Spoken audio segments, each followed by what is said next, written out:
Our news review this morning, and we're joined by Candice Holdsworth and Tom Slater. Once again, good to see you.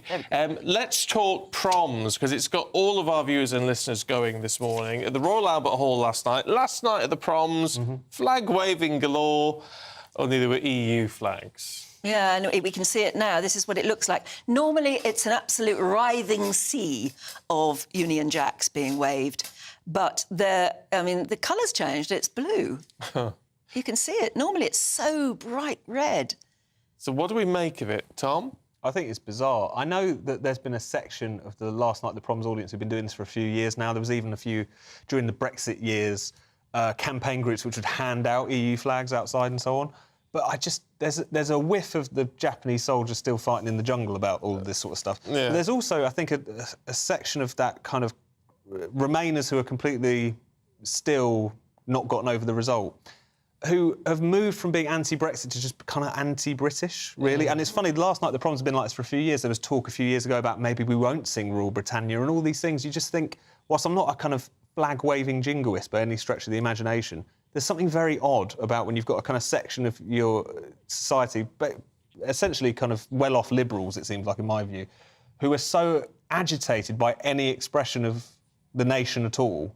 I mean, it bemuses me, frankly. And also people who, to be honest, I don't think they owned those EU flags a few years ago. These people who didn't care about the EU, didn't know anything about the EU. As soon as a bunch of working class people voted to leave it, suddenly they think it's the best thing in the world. I think that's a big dynamic of it. Yeah. Well, John has emailed and said, I went past the Royal Albert Hall yesterday and there were people handing out the EU flags for free. Yes, it's kind of they make a virtue out of self-loathing. And that is a new political position now. Anything sort of where people celebrate Britishness, it gets smacked down, that's sort of seen as a low-status view. And they feel very proud of themselves and very dug into this position where they are a little bit anti-British and very pro-European. And that's sort of seen as a very high-status position to hold. And I think what Tom said so much about them kind of being like those Japanese soldiers who are still stuck on those islands. This is you kind of see this at the proms, there's this forever remain. And it's the only way that they can express that political view, and it's not really moved on at all. No, we see Rob has been in touch. Morning, Rob, who says, I voted leave, but now think it was a big mistake. If I'd been at the proms, I would have gladly waved an EU flag as a sign of my changed commitment to the EU, which is sort of fair enough in some respects, but is it the time and place to do it? It's not a political event, is it? So it's like waving it in the wind. I think Susie makes an interesting point as well, especially when you're thinking of Rishi Sunak at the moment being at the G20, trying to get deals done. Susie says, how on earth can we sell ourselves abroad when some people are ashamed to be British? Yeah. It doesn't make any sense. And I think it's one of those things where there's always been a kind of section of the British liberal intelligentsia who are deeply uncomfortable with their own countries. That great George Orwell line about there are so many kind of well-to-do liberals who would rather rob from a poor box than sing the national anthem.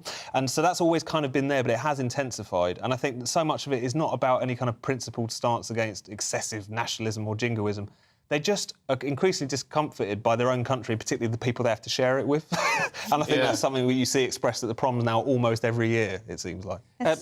Jackie says there have always been EU flags. What about the Danish flags or USA flags? People wave them too.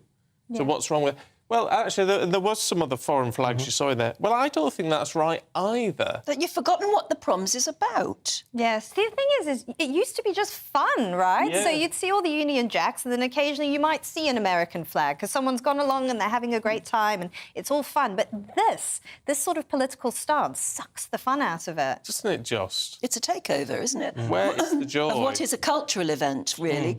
In fact, it's more than a cultural event. It's what you said, it's a fun event. Yeah. And no longer is it fun. You've made it, I don't know, deeply divided. Oh, yeah, it sort of makes me not want to... Not that I watched it last night, but I think I don't want to be part of that. No. And also, what are they waving a flag for? A technocratic, bureaucratic institution? I mean, not to bring it back to Brexit and stuff, but, you know, I am always bemused by people who seem to invest so much love and care in a giant bureaucracy, which doesn't serve the people of Europe particularly well. I'm like, what is it about this thing that you love so much? I really don't understand. But no, yes, that's true. An EU flag isn't about patriotism. It's a political thing.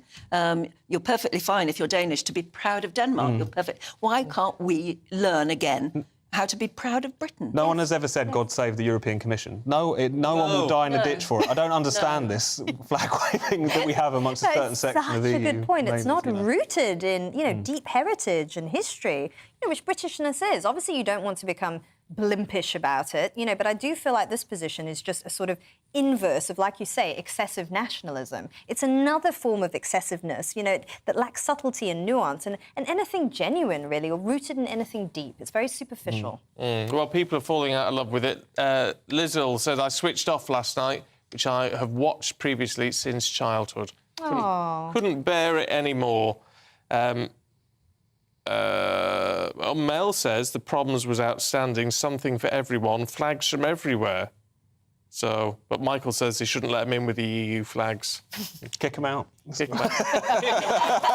Yes, yeah, but that's it. You're turning what is a lovely event into a war zone if you're not careful. Yeah. And I don't know, it's not the right place. It's not. Candice, Tom, thank you very much indeed. Good to see you this morning. Let's get a check on your weather with Rachel.